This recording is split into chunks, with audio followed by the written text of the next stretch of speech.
The Korean War and the fact that Harry Truman had fired Douglas MacArthur, an American hero, and then the war stalemated after that, totally ended Harry Truman's popularity. 1952 was an election year, and it was won by another American hero from World War II, Dwight D. Eisenhower.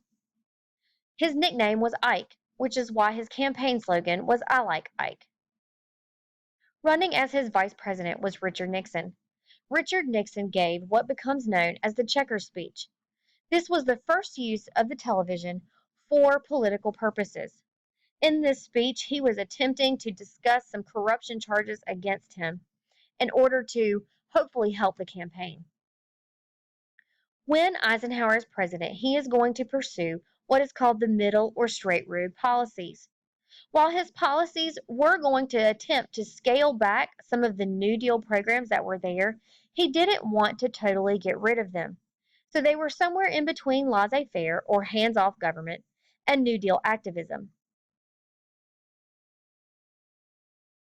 Eisenhower, as president, pledged to end the Korean War, and that was finally achieved when there was a ceasefire at the 38th parallel, which is very close to where the war actually began. However, the Red Scare was not going anywhere. McCarthyism, since Eisenhower never really challenged Joseph McCarthy, and those spy cases continued to pop up, McCarthyism continues well into the 1950s, accusing many Americans of either being communist or helping communists. When a hydrogen bomb that was much more powerful than the original atomic bomb was developed by the United States, once again, scientists are going to step out and beg the American government not to go through with it. However, we did go through with it. We developed our first H-bomb in 1952. This time, the Soviet Union was catching up very quickly and developed their very own H-bomb in 1953. This concerned many Americans because they are now closing that gap with nuclear weapons and again going to balance out that power between the United States and the Soviet Union. During this entire Cold War period, we operated as if we were on the very brink of war or the edge of war.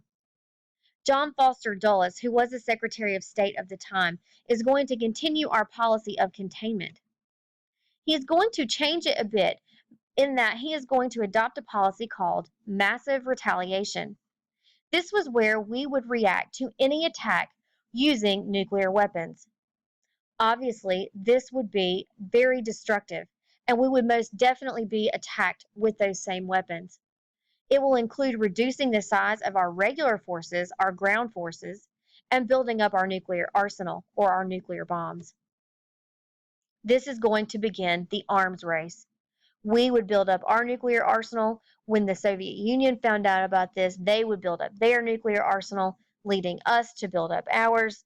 And you see how this can go on and how we would wind up with a tremendous amount of nuclear weapons, enough to completely destroy almost the entire world.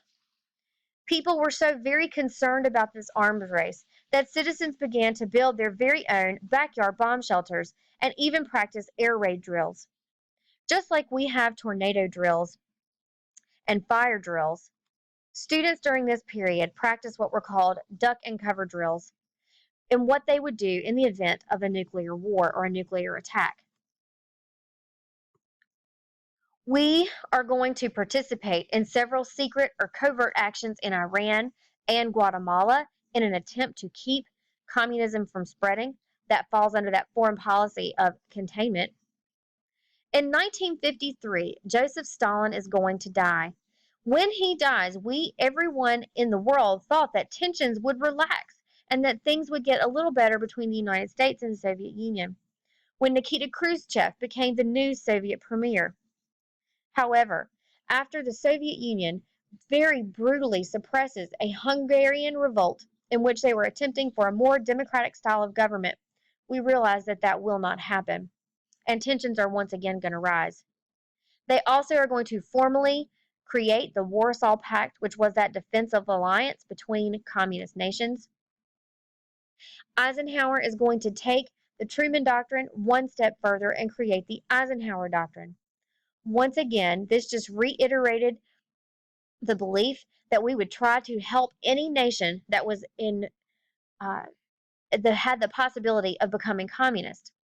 We would give them any type of aid they needed to prevent the spread of communism. And this was going to be specifically targeted at the Middle East. In 1957, the Soviet Union is going to beat the United States in the development of what are called ICBMs. ICBM stands for Intercontinental Ballistic Missile. This is going to create a very new threat where it was possible for the Soviet Union to launch a nuclear weapon from one continent and it have the possibility of reaching another continent. In October of 1957, the Soviet Union proves this capability with the launch of Sputnik, which was nothing more than a satellite. However, this terrifies the United States because it does prove that if they had the power and technology to launch a satellite into space, they could definitely launch a missile from one continent to another.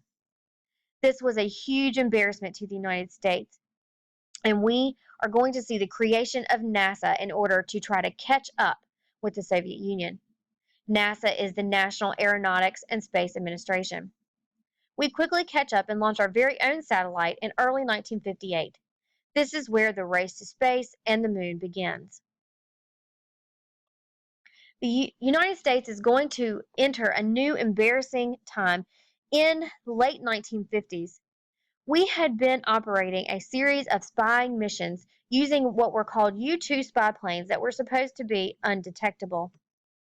There was a Soviet summit scheduled in Paris in 1960 where the United States and the Soviet Union were supposed to come together to discuss relaxing tensions. However, just a few weeks before that summit was scheduled, the Soviet Union shot down one of our U-2 spy planes that was flown by a man named Gary Francis Powers. This forced President Eisenhower to admit that we had indeed been flying missions over the Soviet Union in an attempt to spy on them. This is going to sour Soviet relations, and the Cold War is once again going to escalate. The American dream is really going to be cemented in the 1950s. This idea of having a successful life and working hard and achieving great things if you work hard enough. We see the growth of many big businesses like conglomerates, which are basically one corporation that has different industries underneath that umbrella, and franchising like McDonald's, where an individual can own a franchise of the same product and sell it in many locations. This is also going to be an example of the conformity of the 1950s, where everyone wanted to be the same. And individuality is definitely going to begin to fade to the background. Consumerism, or this buying of material goods, because there was so much excess money and income during the 1950s, we are going to see many Americans spending a lot of that money. Many of these Americans are going to buy new products like polyester, Teflon, which is the coating like on your pans to make them nonstick, and many electronics. What you see here on the left is one of the very earliest computers. We're also going to see something introduced called planned obsolescence. This is the idea that products are designed to break. If your product is going to break, instead of having it repaired, most companies prefer that you just simply buy a new one. This will create a repeat customer. So instead of having a repairman come out and fix your microwave that breaks, which would cost you almost as much as a brand new one, you throw out the old one and buy a new one. Many Americans are buying these goods on credit cards and are influenced heavily by the advertising industry. When you look at President Dwight D. Eisenhower, he is known for ending the Korean War. Unfortunately, the Red Scare continues into the 1950s with McCarthy right there urging it on. The space program is going to begin. Our economy in the 1950s was doing very well after we rebounded after the slump after World War II and the Korean War. We also see a slight return to more conservative government, meaning less government programs.